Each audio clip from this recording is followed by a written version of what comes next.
remember that no nwelu video mmelu the other day, and when I made that video, I was also making reference, lending my voice to what our brother Nnewi City posted. And what did he post 3 days ago exactly? He made this post. Honorable Augustine Onyekachukwu Ike has represented Nnewi North in Anambra State House of Assembly for almost 4 years now. What has he achieved for the Nnewi? What Nnewi interest did he sponsor as a bill and it was approved and executed? To me, even if none of his bills has been executed, let us see the ones that he has sponsored so that at least Ayamano will make some effort. Then, what infrastructures lacking in Nnewi did he push for? And has it been executed in Nnewi? Building of human capital development centers, building of Nnewi library, building a digital hub in Nnewi, building a general hospital in Nnewi, funding Nnewi to benefit from Anambra Health Scheme, building of internal roads in Nnewi, especially the very dilapidated Nkwo Market Road connections, development of the abandoned Nnewi GRA at Emekot. What exactly has he achieved from the Nnewi? Now, after I saw that post, I decided also to align myself only because I supposed to go. Now they hold our leaders accountable. What I go? Time have passed where all these people they just go in there. Some of them will part away with collective resources of Monayo. And while we are out there chasing cloud, some of them actually, and I like in our world, now spend our time na irrelevant things. As in another what I go? So it's been 3 days. We called on Honorable Ike Edoji at least to show us 1, 2, or 3 projects he has successfully started and completed in Nnewi. We want to see how far he has been going with his legislative duties. He did not respond, but however, something commendable happened that is supposed to at least give hope to us to know that we need to start speaking out. And this is very, very, very, very commendable in respect to the honorable member representing Nnewi North, Nnewi South, Nnewi North, Nnewi South, and the Ekusigo also federal constituency.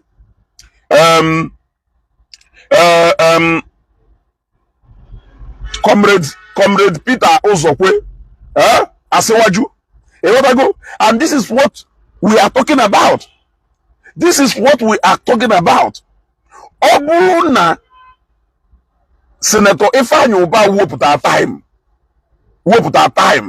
and what our people safer that these people do qualified. We should give them chance. That he's vouching that these people with capacity to go and deliver.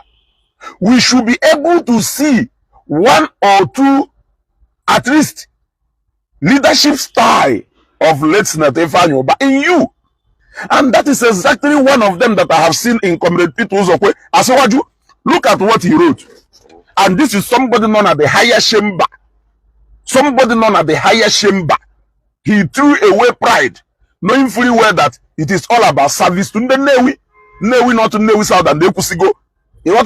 When your people call you for accountability, you should make yourself available.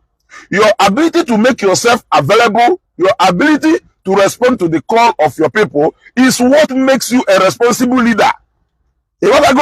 Man, quiet, even when it is clearly written, it is clearly clear, it is crystal clear that you have not done anything.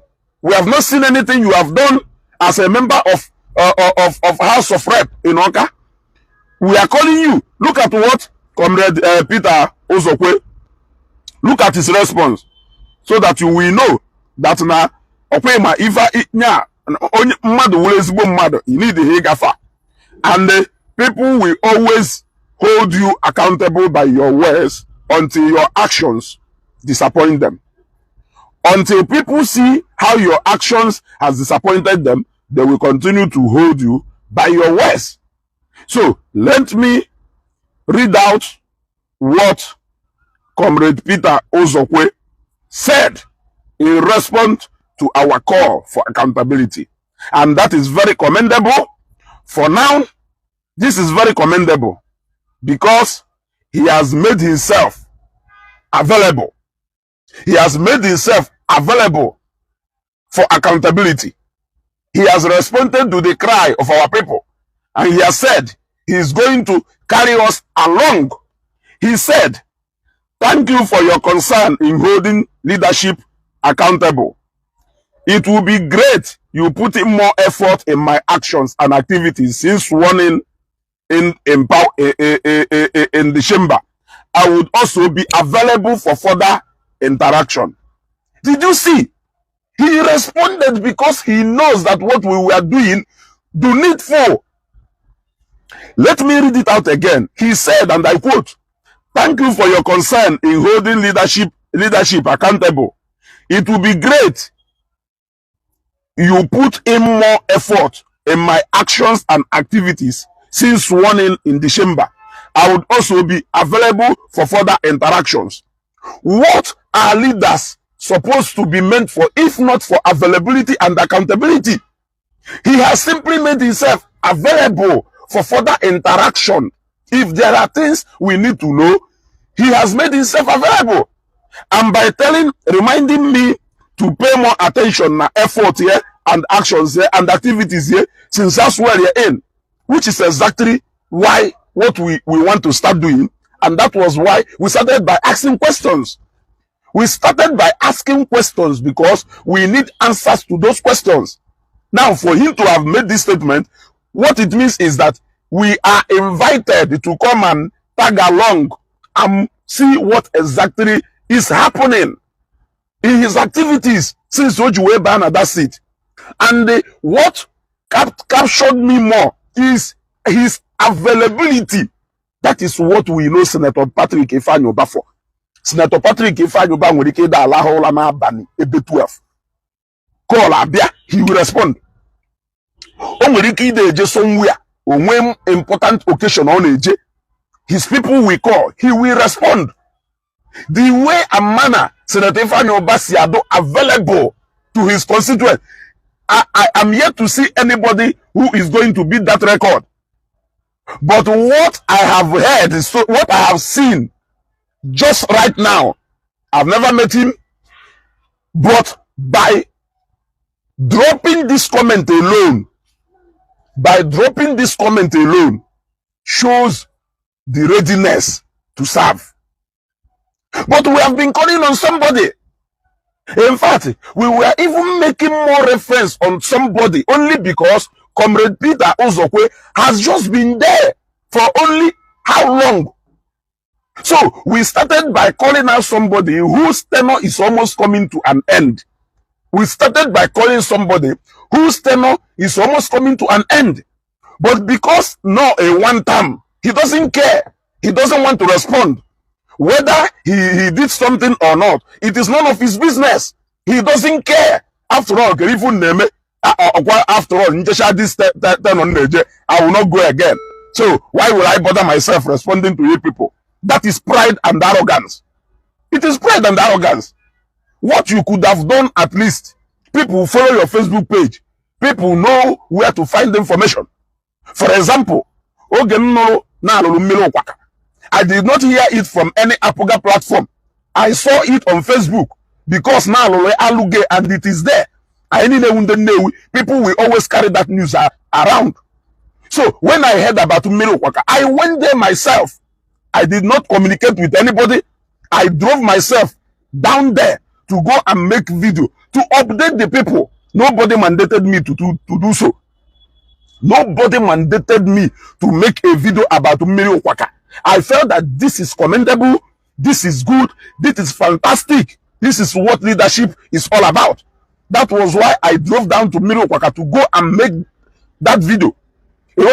So what we expected is within this time age we made this video. If truly that Honorable Ike Edoji has done anything, what we needed to see is 1, 2, or 3 of his projects flying around. Let us know where it is Nanewi.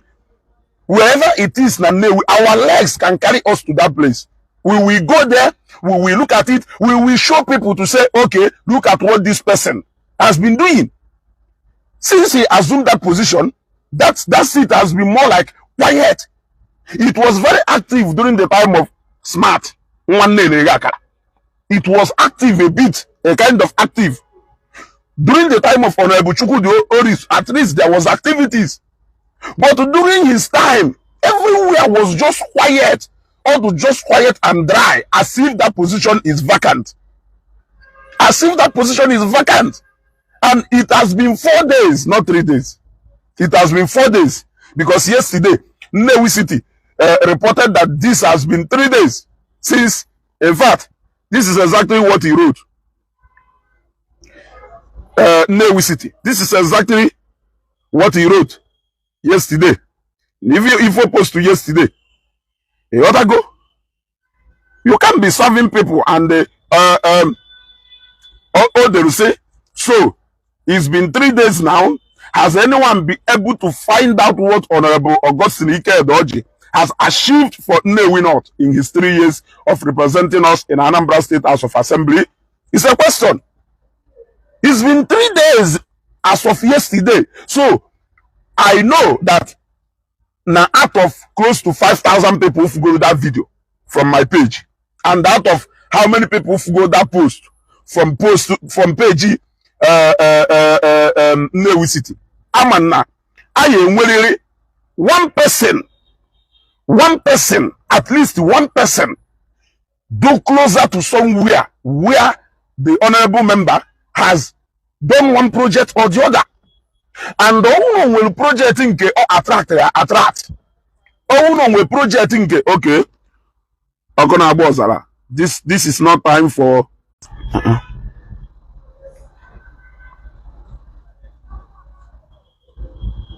let me block you from this page. This is not we are not here for shy's play. I do serious. Don't come here and bring your Iberi in here. I don't need it. I am talking about matter concerning Nnewi, my town, and all about be back. I'm gonna go back and me who have only time for this thing in our corner. There's time for everything. You wanna go? There is time for everything, and this time right now, it's time for serious business. You wanna go? Do you want to see me?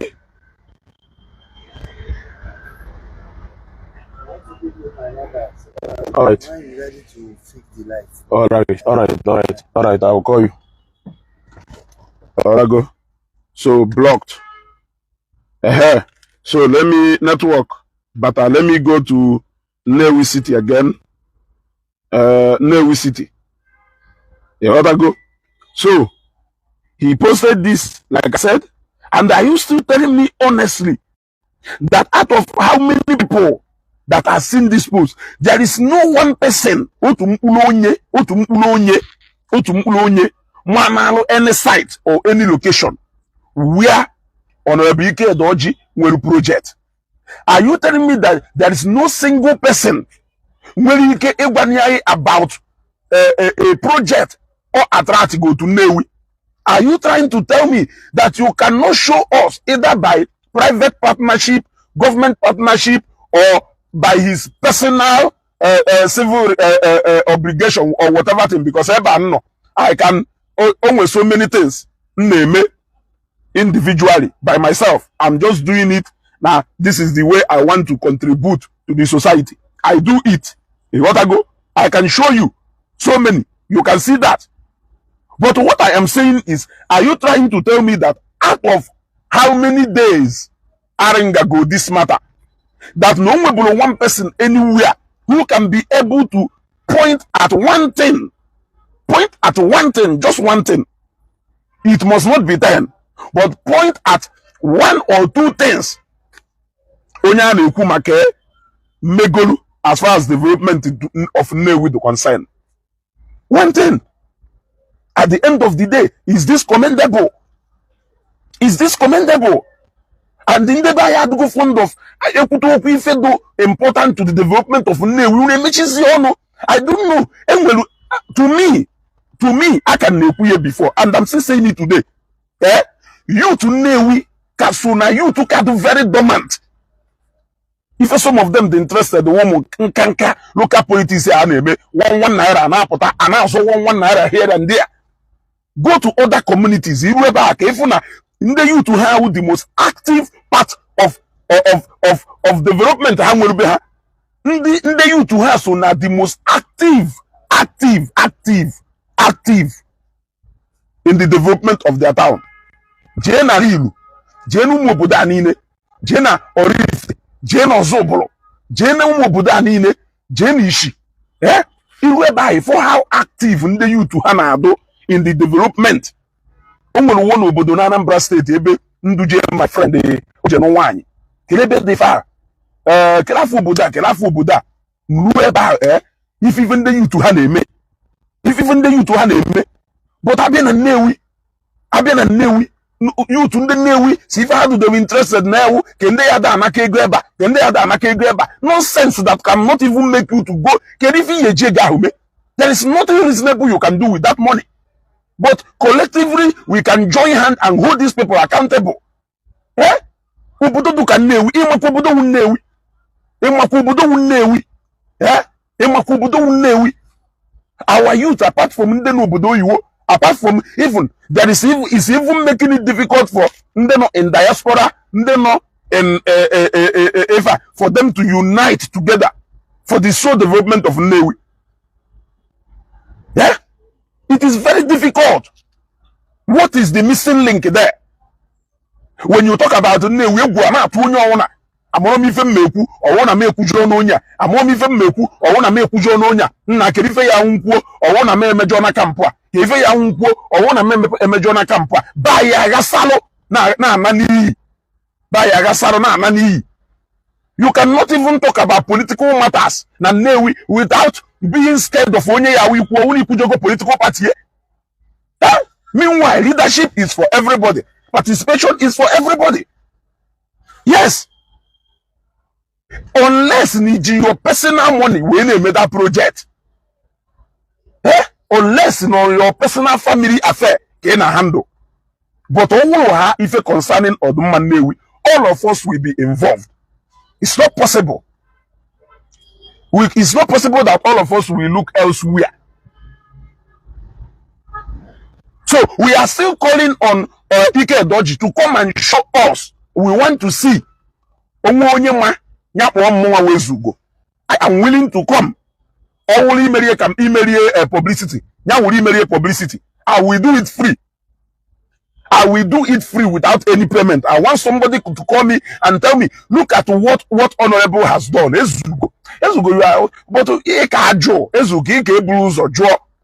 How else can I ask if not through my platform? It is not an Anambra State House of Assembly. It's not your personal business. It is not your personal affair. So you cannot expect people to address you personally. It's not possible. We need to address you publicly because you are a public figure. And you are serving the public. So when we address you or we demand accountability publicly, you should be able to respond publicly. Yes, because the answer I am seeking is not only for me. The answer I am seeking is not only for my consumption alone. It is for other people. So you don't expect, hey, why na Ezugo, Ike Edoji a message. Ezugo, Ike reach out to him. And I may reach out to him. If for personal business, yeah. Like I may reach out to him. Is this his personal business? Oh, well, nah. Even the market, I always say about Capital Oil and Gas Limited. I think okay. Can you go do find the go do out? Can the CEO no way you go do a side of his own story? Mado Hosi okay with it. Then I can come and involve the members of the public. But what we are talking about is public affair or affair that has to do with in the Mado. It is not a personal business or a personal affair. So when we address you as a political office holder, as somebody who is serving the public, when we address you publicly, what you only need is to come and clear yourself. You make yourself available. You come out and you explain to people, because people cannot continue to wait in anticipation without seeing anything, without even. Which day has there been any gathering? Nanewi, as you know, Ike Edoji or that gathering to either address people, to either talk to people, to either, to either get engaged in one activities or the other. Nanewi, which day? Yes, I want to know. I want to know. This is what other leaders are doing elsewhere. And if I follow Nekuna, other youth, Nekusigo, other youth, Nariru, other youth, now all these towns in Anambra State do more active and vibrant than the youth of Ndenewi. Majority of youth in Ndenewi, all onya akwugido okwu enwere ike eti ihe agho ebi yeje na anata ego na nkwo onya ha emechi onu. Onya ha emechi onu complete. Oni align no onwe somewhere ya we align no onwe ba emechi onu. But how long are we going to continue that way? How old? Leadership is all about accountability. Owu na inolo wulu a public figure. Owu na inolo wulu somebody that is serving the public. You are supposed to be accountable to the people. Amomu bona ya de ekwu ndị mmadụ were ege o he ekwu okwu call all out iwe kerife na enweghị iwe. And Comrade Peter has shown an example now, because I'm going to hold him by this simple action that he has done. You want to go? Okay. Bitcoin Majesty, come back with another fake account and I'll block you. You want to go? Neku matter concerning the Newi. Ibru rubbish be able I block you immediately. You want to go now if I have an unproductive youth. You want to go? We have more of unproductive youth these days, and that is why things are not working. Fine. You want to go? Imagine no one youth to need and they will do active in asking relevant questions, or how they ask nonsense questions. Are they active in asking relevant questions? I can ask you a question without insulting you. If you lose insulted by me asking you a genuine question, then if you don't want people to address you publicly, stay away from public office. Go and run your own personal business. Or when a man do bia na the place in a business, a man onya invade your own privacy. Not when you are there to serve us. I am not to go woku. Eh? I am not to go woku. I am still waiting for somebody to come up and tell me, look at what Ike Edoji has done. Yes. He is one of the vocal voices I went and knew before he went to the State House of Assembly. If he has gone there and he has lost his voice, we are going to remind him who he was, except if he was claiming to be that just to get into public office. Yes. So what we are doing is to make him to be awake. Is to make him to be awake, to realize who he is. If at all he is still what he was. You let go. Is to make him to be awake. Let him be awake to reality. Na State House of Assembly position na newe may be one time, but in when you bury your political career, you may use it bury your political career. Over the years, you become irrelevant. You can't even contest for even the chairmanship of women again. So if you are just looking at it, after all, I will not be seeking re-election. Then I will tell you that Nkeduniru kamma. Nkeduniru kamma. Eh? Nkeduniru kamma. So let people who know him tell him that we are calling on him to come and answer us. Let him show us one or two things he has done within 3 years and the Onogoruna State House of Assembly. As for Comrade Peter Nwosu, as for Comrade Peter Uzokwe, he has made himself available for interaction. So we are also waiting for him. If you are waiting for us to come to you privately, then we can decide to come to you privately. We can decide to address you publicly. After all, campaign email mgbe ị na-achị bịa hụ anyị one after the other bịa na-eme ị na-apụta na address all of us collectively onye ọ na nọrọ na-anụ. So when we drag you out to come and remind you all those campaign promises he make, we may decide to call you from national television, we may decide to call you from Facebook pages, we may even decide to call onye name announcement and announcement. Whichever place we call you, your duty is to do what? Is to answer. Your duty is to answer. Your duty is to answer. The youth of Nnewi should wake up.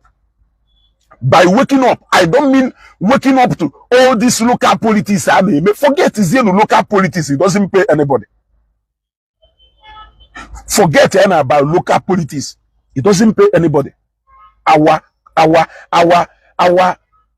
colleagues in other towns are using either their power, either their influence, either their position, either their capacity, either their talent in building their various towns. During competition. Yes, during competition. Amomi feji we si na ewu ohanwe na agu na ebue. Ewu ohanwe agu na ebue. You got to go ewu ohanwe agu na ebue. And the Nnewi is a typical example of ewu ohanwe agu na ebu. Our people are so much interested on frivolities that doesn't take us to anywhere. You got to go frivolities that doesn't take us to anywhere. Let us engage the right people to activate the right development switch in Nnewi. Let us wake up sleeping youth. Let them wake up. Forget saying about politics of 5 naira and 10 naira. It cannot take you to anywhere. It cannot take you to anywhere. It can only ojoku na political career to zero. You cannot go beyond if they receive that little money in they receive or now that for your table. Eh? Go to Rolls Royce. Eh? And yet those people you are doing that thing for. Some of them are riding in executive cars, expensive cars. Ngumwe wo your own future. Kana apeshalo onye mana future ya do go bright already ana. Eh? Onye mana no work shago the generation of whom we have to come. Osugoro hozo. Ngonwa nwo obele onye. Ngonwa nwo ogbenye. Aka nolokwa kana ekekwa your own generation na agbo. I think it's high time our people will rise up. Look at Asiwaju since I have been waiting for many youth and Nnewi to join in this particular trend so that we can be able to, if at all we cannot manage to get the things that Ike Edoji has done. If he has done something good, let us see it. If it is commendable, we commend him and we encourage him to do more. Number one, if he has not done anything, let him wake up and start doing something immediately. If he has decided that he's not going to do anything at all, let us make sure we don't return somebody like him again. This is the only way we are going to take possession of our place. Yes, critical stakeholders needs to be regulated. And who are the people that will do that? Let us have an active and vibrant youth, both those in diaspora. Yes, let us have active and vibrant youth. Aside it that are on clubs, and we so club of Nnewi every Christmas, Golegu, Jenigwe, Golegu, Jenyonya, Golegu, Jenyan that's no grand patron, Ejerio Lili, Wangle enough. Let us have those that is going to be concerned with development of Nnewi. Now, some of those clubs are neku. Ano katase na ilo de tu adunjo. Let us know how we can. I heard Governor Soludo saying that is it or Governor Soludo no. Honorable Anazodo. Yes, he was saying now one of his address some time back that now due to project and the resources then when we not do right now that now people higher they pay priority to. What people here say okay na jinka okay government nyeziela ayaka ebedo. So what if those clubs, what if those youth, because those clubs do made up of mostly active youth and Nnewi, active in terms of finances, in terms of exposure, and in terms of so many things I need. You gotta go. What if those people make their priority development of Nnewi, because that is your identity? That is where you come from. You gotta go. That is where you come from. As some Niger motherless babies home at home, as some Niger through a party, Jenya award. Meanwhile, in the award, you are only going there to go and seek for connection. That connection, you can still get it through Odumulu, Obi Kubana easy. Odumulu Obi Kubana easy. Ipulu engineer Ataeze from Upo to Obabeha. Ubosiwana Emepe Church. All alone Obabeha. But some people know Nigeria invitation for wedding and the traditional marriage. He has not been able to honor their invitation. So don't you know that na nukuto guy in a chain and Nnewi, that you can easily pull him, even pull the state governor. Look at what Bishop Ozobolo is doing in Ozobolo. And there are a lot of Obudoni in Anambra State where people like Bishop Ozobolo. When somebody like Tony Mas, may his soul rest in peace. Umuchuku, when somebody like Dr. Godwin Umadoka, he's still alive. Kelebodo ebe Ogandoga wonye be do ko. Ogandaga wonye be ko. We have so many of them scattered, both in Orifte and Ebenine. Look at what Ndebu Kwasa is doing in Orifte. This is what we wanted in Nnewi. This is what we wanted in Nnewi. Unfortunately, we had Capital Oil and Gas. We never appreciated him. He is no more. We had Capital Oil and Gas. We never appreciated him. He is no more. We also have so many other people who then try one way or the other to add what they have to the development of our place. I know we had them, but we are not coordinated. That coordination, that cooperation is not there. When are we going to have that cooperation in Nnewi, where we will say Nnewi is the priority? Whatever we do, it should be all about Nnewi. When it's an elective season, it should be all about Nnewi. It should not be all about what other people are doing, but it should still be all about Nnewi and the Anambra State, because Ana Adununo, Ana Sinuno, Doroma, Wepatawanama. All because of Keme Quarter Party, go Jemogo for the Jowo to phone you incompetent. And I need Anolokwe, amen, Yagaba, because we want to align with the party project, with the party vision, without knowing whether na that party vision or accommodate to buy you Nnewi. So who are those people who will sit down to say, okay, political party and if you so and so thing, even the Nnewi short, if you are ready to accommodate us in this project, then we are all for you. Where are the people? Ogandioga is from Oko, thank you. Yeah? Where are the people? We don't have them. But if I had that, I will still say that I will commend Soludo for giving us just a drop, a little, one tickling fe with onye golai. Nyana ekuwe ka amadi fa iye kita. Nnewi suppose ro onisha na ekita ya na ekita. If onisha kita like iye kita. If onisha kita carry high, owolu highest 10 or 20% we carry Nnewi. E what go? Nnewi supposed to get carry go and anokata kuya inwobere mmiri aya mana we, but we don't have any choice because this is what we have been lacking over the years. So if he's just giving us a little fish now, at least let us appreciate that fish. Yeah? And he's getting away with all those things. They keep getting away with all those things because now they know we are care. They don't care. They know we care. They know we care. You gotta go.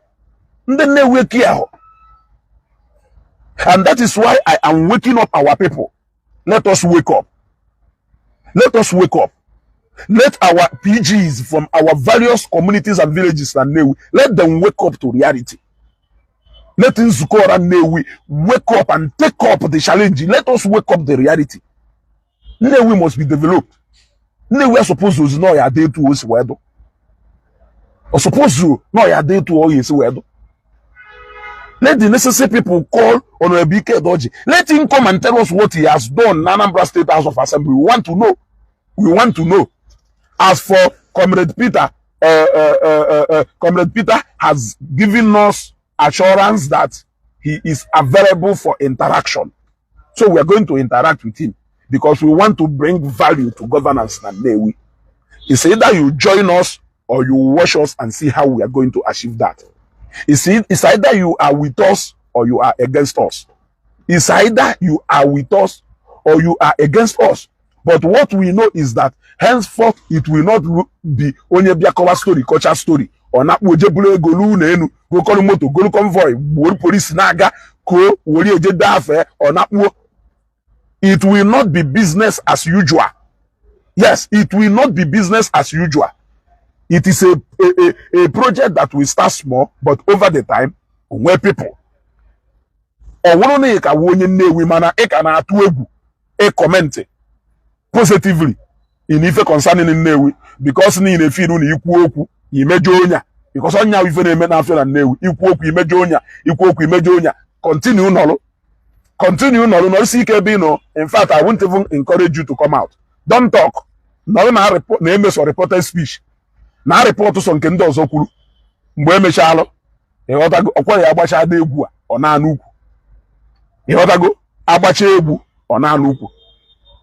I made this video once more to commend Comrade Peter, the member representing Nnewi North, Nnewi South and Ekwusigo Federal Constituency, for making himself available, for interaction. That is one thing that Senator Patrick Ifeanyi stood for. That is one major thing he was known for. You can say so many things about Senator Ifeanyi, but one thing you cannot take away from him is that he is always ready for his people. He is always available. He doesn't look at class. He doesn't look at level. Oye na akala jinombe. Oye na abokada jinombe. Nde Bushers Association jinombe. Oye na polish abuku jinombe. Onye muhodi ifo na alon chancha jinombe. He is always available. And yet, even before he joined politics, he is already an established billionaire. Nigerians are no gaffe. People already know his name before he even joined politics. So, such person supposed to know pride, but he took away his money. I don't know the kind of money you may want to make today if I'm your floor, even at his 30s. These are the facts you cannot take away from that young man. These are the facts you can take away from that young man. He saw life, and yet he is still humble. For the Wiliki say no, the arrogant. Yes, Muma Wezugo will be part of even the arrogant. He may come na that part. You may see the other side of me. Yes, everybody will hear. So if he is that part of our life where we are always trying to make it right, if it is not okay, there is one part of your life you are always trying to fix. One will part of your life, this thing, it's okay with it, but you are working on it. At the end of the day, we may not judge you using just one part. We need to put 1, 2, 3, 10 things together before we can be able to judge you and say, this is who you are. You wanna go? But when it comes to somebody being humble, somebody being available, somebody that doesn't intimidate people, except people who want to intimidate him, if I may put it that way. Yes. Because I have never heard of Ifeanyi Ubah and Nnewi oppressing any poor man. You wanna go? I have never heard of him oppressing any poor man. I have never seen him, even while he's still in the Senate, I have never seen him trying to use that position on air to oppress anybody who is disadvantaged than Nnewi. All no way able such thing exist. You should show me. So, I mean, if you all want to be able to power, clinging on that legacy, I think we should be able to do better. And that is why in Juekado shocked that even after Senator Ifeanyi Ubah died, all the people who were loyal to him, all the people who were following him, all the people see through him way back into leadership. So, there was one single person if I move into the structures of Senator Patrick Ifeanyi, I ask myself these questions. He built a very wonderful structure in Nnewi and Anambra State. So, does it mean that in one person is capable of filling in or going to take over that structure? No single person. No single person. No single person. No person, nobody anywhere. Nobody anywhere. Anyway, I may not say further than this, but the only thing on Ike Edoji, do not forget where you are coming from. Do not forget the ladder. Because you may certainly need that ladder while you are climbing down. Yes, we are calling you for accountability. We need you to show us. We need you to show us what you have done. Yes, we sent you to that place. And we even sent you Mbane campaign. People, there are a lot of people who knew you, but they don't know that this is what and what you can do. Many people voted you because of the person and the image of Senator Patrick Ifeanyi. In fact, your victory as far as State House of Assembly is concerned is strictly because of that man, late Senator Ifeanyi. It may be something that people are not willing to say. But I think if we remind you of where you are coming from, it will help you.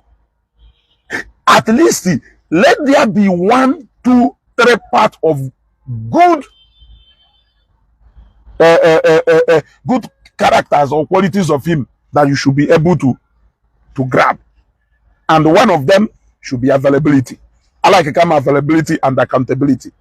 I'll go to if I every day, not an authority FM, woga. But at least let people hear that interaction.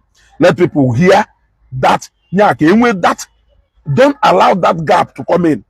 I'll go to an authority FM. ABN briefing about his legislative duties and the representation. If on out to woga, if the people show we want to be hearing from him. After all, some of those projects on a verifiable one, you can go there and verify. So why is it that we are not hearing such? Have you ever have an interaction with people? Have you ever have a quarterly briefing? Why is it that people are to go lost with what is happening on the ground? You wanna go? It is not good. It is not good. And for somebody in the position of in the higher position than yours to quickly respond to the call of his people, it shows a lot. It shows that he still understands where he's coming from. You wanna go? So I'm going to end this broadcast here, and I will keep doing it. And we are going to go deeper. We are going to go deeper. If you people think it is, if you like, you can join the train as onye Nnewi or wo na echoho. Donolana na ekwenisi kamgbele. Na ekwenisi kamgbele. Na ekwenisi kamgbele. Mecha ka imal look at Nnewi obodo niile nọ na Anambra State na-enejele anya. Ije yi ime ikwu ha n'iwu onye Nnewi, onye ọ na-akpali ugwu. Mana onye bata Nnewi, onye akpagharị iwu na Nnewi. Onye bata Nnewi anọrọ in a mess up condition. We have started doing this, we keep doing this, we keep doing. How can you continue to do one thing without expecting results? Do something different. Let the youth in Nnewi come together. Let us come together. Ayirini Igwadike. Let us have that unifying figure. And not all this division everywhere. And it is still the same people who are dividing us with their ideas. Let some of them bring their children out now. We need to put heads together with their children and not them. We need a formidable youth in Nnewi. The youth wing is supposed. The youth wing of Nnewi is supposed to be the most active in the development of Nnewi. The youth wing of Nnewi supposed to be the most active, because the youth to judge people should be able to answer. The youth to judge, resist with their youth force. Also Nnewi, because na suppress youth ndị Nnewi wekọrọ ụfọdụ n'ime ntụkọwi na pocket apụta na-ekwu okwu ifuti mkpa mmadụ ọpụta na-ekwugheri ndị na-ewe ụfọdụ n'ime ha na-eneche ụfọdụ n'ime ha asị anyị amụta nwoke amụtana nwoke na-eneche ụfọdụ n'ime ha na ha na-ekwu okwu onye ọnwa na-ekwu okwu ka onye ma aghọtahụ ife agba n'aka ejighị enyo enyo mana ị afụ mmadụ kwụrụ ọtọ n'akụkụ onye ṅụrụ mmiri aka oyiwo onye akụkụ onye ṅụrụ mmiri aka oyiwo. We keep allowing the same thing to be happening all over and all over and all over and all over again. Ụfọdụ bịa kwuo okwu asịsị chọba ka egbuo ịnọlụ. How long are you even going to entertain such things? How long is it going to go? Some of those people should allow us to interact with their children. Am I any of their children? Ụfọdụ n'ime ndị ha na-ekwu, do you know any of their children? At the end of the day, ọkwa m na-agụ nọkwa na Nnewi ya. Ọkwa m na-agụ nọkwa na Nnewi ya. Ụfọdụ n'ime ha sef nwere ike achọ ha echi niile. You won't see any of their children again na Nnewi. They don't have any business na Nnewi. Ọkwa m na-agụ nọ ọ m na-agụ nọ So m na-agụ nọ why can't we put hands together for the development of Nnewi that we have refused to leave?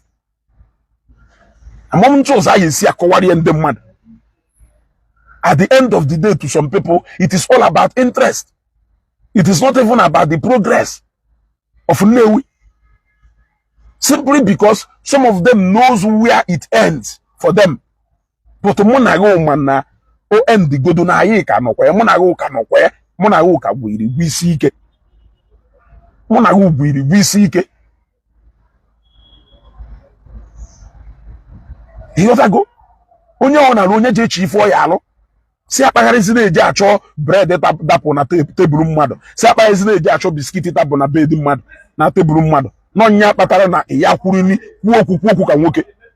You cannot stand and talk like a man because you are always looking at table onye nri fọrọ ya dapụ ka ijerie go onye ọwụna nọ na Nnewi je echi ife ọ ya alụ ihe enwe ife na-alụ ọrụ obodo wee bịa secondary.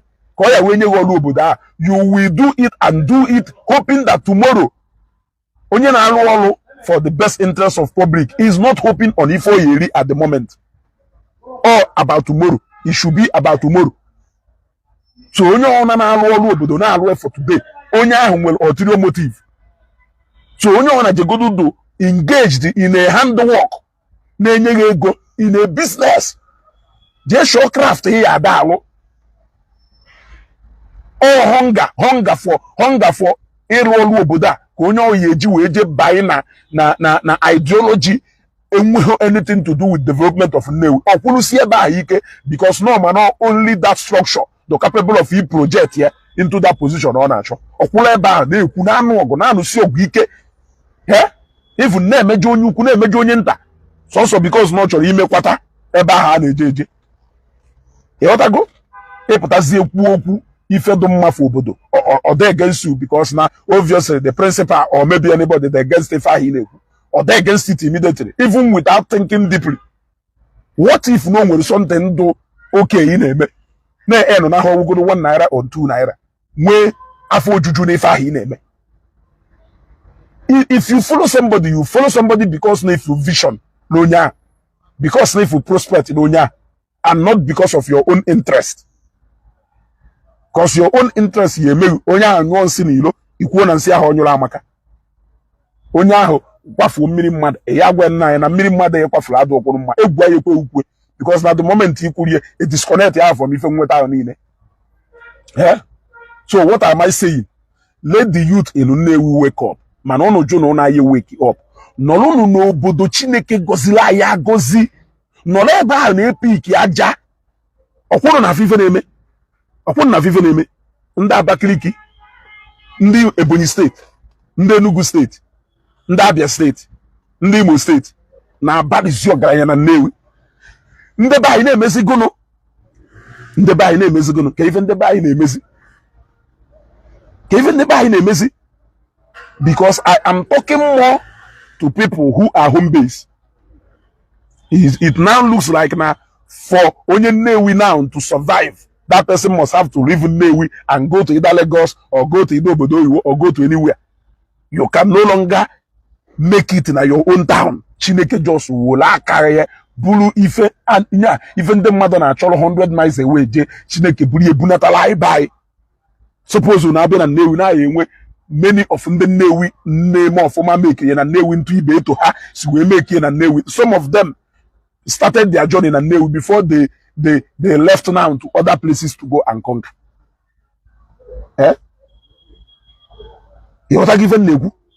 Some of them started their journey na Nnewi. They made impact na Nnewi. They created impact na Nnewi before they left Nnewi to go and conquer other places like Lagos. Because now obviously na Lagos is a very big market. But these days, although I also know too difficult if onye Nnewi do successful na Nnewi, but rather ebe na nkwo Nnewi kita ụmụnne anyị do busy na agbagharị na local village politics 1 naira na apụta na ndị Ebonyi steeti, ndị Enugu steeti na ndị va na abala ọgaranya na nkwo Nnewi dị na akpọkọta ndị be ha na agbabọ ya na esetụrụ ha, dị na akpọkọta ndị be ha na amụ afịa na esetụrụ ha. Edo interested na onye Ebonyi steeti bunata container ijenari ya 5 naira. Now ka iwe tụkwanụ sure na that 5 naira ị natara ọbara n'ọlụ mmepe obodo. Edo interested. Achọrọ m ịgafe na this broadcast. Achọrọ m ịgafe na this broadcast because all the more na-ekwu, the more the spirit na-apụta. So let me break it here for now. But we are waiting for Honorable Ike Edoji. If truly you are an honorable man, if truly na that voice I know, wow, he can speak English, he can write, he can make a very good presentation. We want to see a capacity that is beyond speaking English and the making a good representation of words. That is what we want to see. Sir, please, with all due respect, show us what you have done for the Nnewi North. Let your Facebook page be more active. Facebook page, Senator Patrick Ifeanyi be active. As a public figure, people should be able to monitor your movement apart from something to do with your family. Senator Ifeanyi UK on our update here. We even know the reason why he's going there. On our Nnewi, I na fear. On a Jacomozu, I na fear. Onwe project if I invite Riene, I na fear my reason every of his dealings as a senator not out there to the public to see, because those are the people he is serving. Yes, those are the people he is serving. You are more like a general, a public property now. As a public figure. But even onye win or na wo chekwa na so family enwe ojezie na olo even onye azuru Nnewi bia ozuru na ayaya ya mana ono Nnewi. Can if ayaya ejima na ono Nnewi? In ono Nnewi, people should know your house should be open for people to come in at will. Onwe ndi fe gbogo julanya, they should come. Onwe ono ebu Chris Azubogo try kwalo. Ono ebu Chris Azubogo try kwalo. O try kwalo during his days as a legislator, because he was everywhere. He was everywhere. We were seeing things happening. So if whatever you are doing today, you are not emulating these three leaders, Senator Ifeanyi, Honorable Chris Azubogo, and the currently Eshazona Anazodo. If you are not looking at the activities of these three people, then I don't know. Eba ka mma kwusi yo. Oya mmadụ aya we kwugari be n'okwu keta, mmadụ amarakwana na agonu mana ife na-ekwu keta awu ndị Nnewi wake up. Let us wake up because we are lacking behind. Other youth na mobilize onwe ha na-eje n'ọka je na adọta ife ọma befa.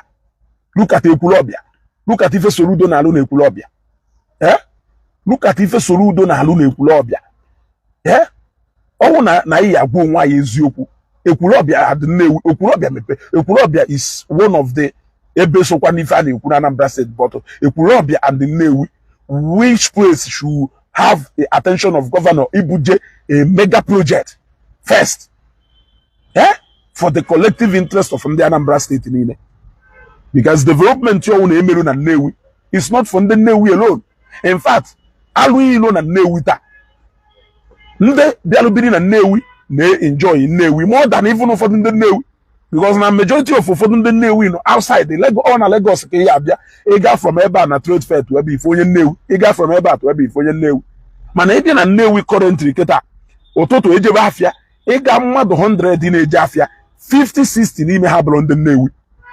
So what it means is that na development ọhụrụ na gọvanọ mee na Nnewi ọ ma nọ na-develop the whole southeast, because now the whole people from the from the other 4 southeastern states and other towns other local government do na Nnewi juru Nnewi na-eme business. So if ọ na iwota na Nnewi abụrụ for ndị Nnewi alone ka iwotara ya, mana nke ọ na iwoje na Oraifite ewu for ndị Oraifite alone. Yes, nke ọ na iwoje na Oraifite ewu for ndị Oraifite alone. So if ọ na ibute na Nnewi, people generally within the 21 local government in Anambra State will benefit such capital project more than Nnewi than Ekulobi ebe iwojeri. And you know, ịmachakwa ife niile. Mana ka ọ gara edo ka ya sị na mode against ife alụrụ ndị Ekulobi, because now what is good for the goods is good for the gander. But what we are asking is for equity.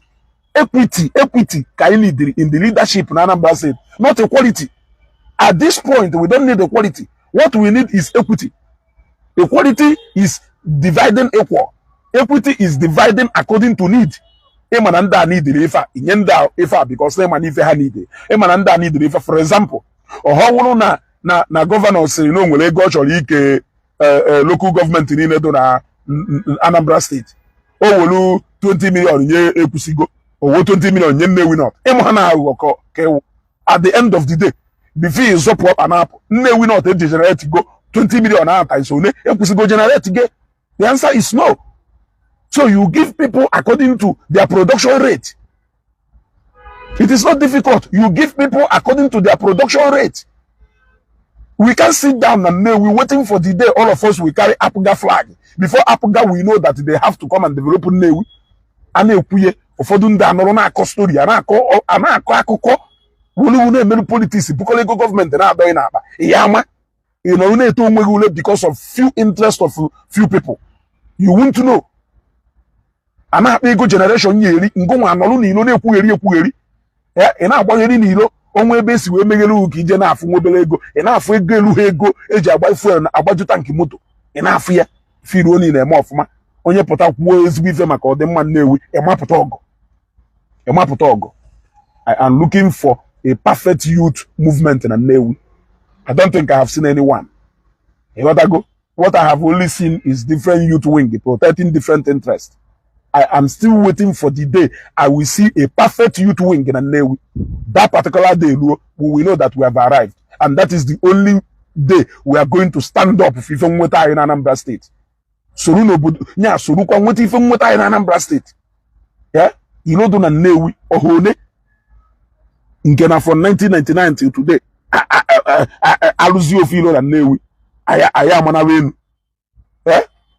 Ekwu ife gbasara Nnewi nwe onye ekwekwu okwu onye ọ na-emechi ọnụ kpụrụ mmiri n'ọnụ because na ịmọ nke ya wikwuo ọwụ na ikwuji ọnụ mmadụ onye ọ na-akpụrụ mmiri n'ọnụ aya continues that way. I'm going to say, yeah, but